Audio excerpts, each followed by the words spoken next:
ಹಾಸನದ ಬಹಿರಂಗ ಪ್ರಚಾರಕ್ಕೆ ಇವತ್ತು ಕೊನೆಯ ದಿನ ಪ್ರಜ್ವಲ್ ಪರ ದೇವೇಗೌಡರು ಪ್ರಚಾರ ಕಾರ್ಯದಲ್ಲಿ ತೊಡಗಿದ್ದಾರೆ. ಆಲೂರಲ್ಲಿ ಪ್ರಜ್ವಲ್ ರೇವಣ್ಣ ಪರ ಮತಯಾಚನೆ ನಡೆಸಿದ್ರು. ಬಿಸಿಲಿದ್ರೂ ಕೂಡ ಅದರ ಮಧ್ಯದಲ್ಲಿ ದೇವೇಗೌಡರಿಂದ ಮತಬೇಟೆ ನಡೆಯಿತು. ಪ್ರಜ್ವಲ್ ಗೆಲ್ಲಿಸಿ ಮೋದಿಗೆ ಶಕ್ತಿ ತುಂಬುವಂತೆ ಕರೆ ಕೊಟ್ಟಿದ್ದಾರೆ.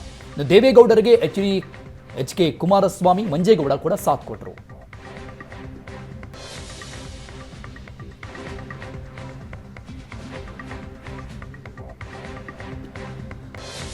ಹಾಸನ ಬಹಿರಂಗ ಪ್ರಚಾರಕ್ಕೆ ಇವತ್ತು ಕೊನೆಯ ದಿನವಾಗಿದೆ. ಕೊನೆಯ ದಿನವಾದಂಥ ಇವತ್ತು ಪ್ರಜ್ವಲ್ ರೇವಣ್ಣ ಅವರ ಪರವಾಗಿ ದೇವೇಗೌಡರು ಪ್ರಚಾರ ಕಾರ್ಯದಲ್ಲಿ ತೊಡಗಿದ್ರು. ಆಲೂರಲ್ಲಿ ಪ್ರಜ್ವಲ್ ರೇವಣ್ಣ ಪರವಾಗಿ ಮತಯಾಚನೆ ನಡೆಸಿದ್ದಾರೆ. ಮಾಜಿ ಪ್ರಧಾನಿ ದೇವೇಗೌಡರು ಒಂದು ಕಡೆ ಬಿಸಿಲಿನ ಮಧ್ಯದಲ್ಲಿ ದೇವೇಗೌಡರಿಂದ ಮತಬೇಟೆ ನಡೆಯಿತು. ಪ್ರಜ್ವಲ್ ರೇವಣ್ಣ ಅವರನ್ನ ಗೆಲ್ಲಿಸಿ ಪ್ರಧಾನಿ ಮೋದಿಗೆ ಮತ್ತೊಮ್ಮೆ ಶಕ್ತಿ ತುಂಬುವಂತೆ ಕರೆ ಕೊಟ್ಟಿದ್ದಾರೆ ದೇವೇಗೌಡರು. ಈ ಸಂದರ್ಭದಲ್ಲಿ ಎಚ್.ಕೆ. ಕುಮಾರಸ್ವಾಮಿ, ಮಂಜೇಗೌಡ, ಅನೇಕ ಮುಖಂಡರು ಕೂಡ ಸಾಥ್ ಕೊಟ್ಟರು.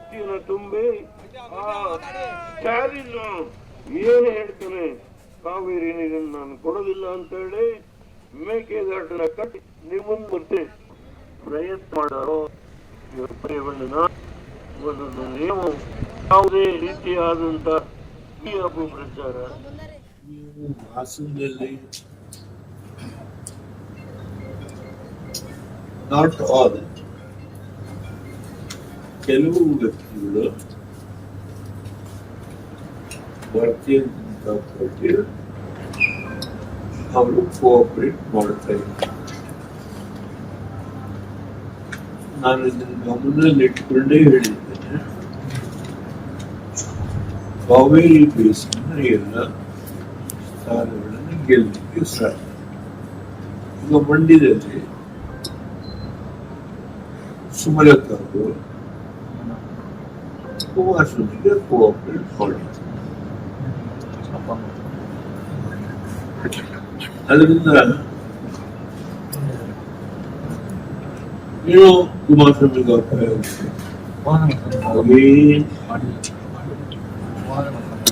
ಪ್ರಾಮುಖ್ಯವಾಗಿ ನಮ್ಮ ಮುಂದೆ ಇರೋದು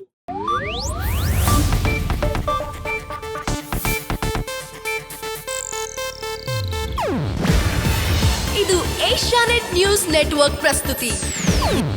ನೀವು ನೋಡ್ತಿದ್ದೀರಾ ಏಷ್ಯಾನೆಟ್ ಸುವರ್ಣ ನ್ಯೂಸ್.